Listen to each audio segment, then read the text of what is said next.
Des gaz lacrymogènes et des grenades de désencerclement contre les agriculteurs mobilisés, tirés à quelques mètres des bêtes.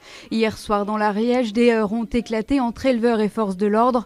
Plusieurs centaines de personnes étaient mobilisées pour s'opposer à l'abattage d'un troupeau. Et pour rien, pour les vaches.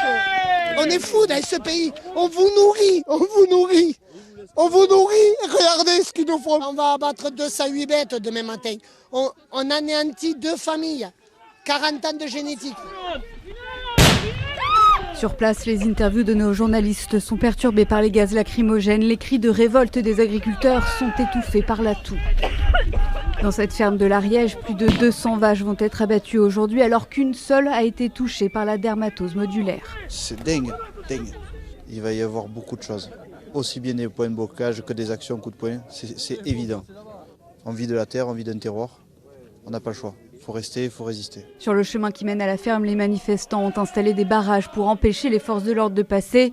En vain, vers 23 h, les CRS se sont postés à l'entrée du hangar qui abrite le troupeau condamné.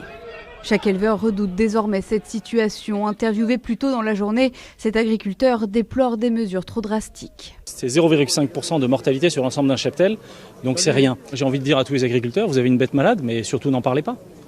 Et aux vétérinaires, faites votre boulot, soignez et ne dénoncez pas. Un protocole expérimental allégé a été proposé hier à la ministre de l'Agriculture, sans réponse. Sous la pression, résignés, les propriétaires de l'élevage de cette ferme ont dû donner leur accord pour l'abattage de leurs troupeaux.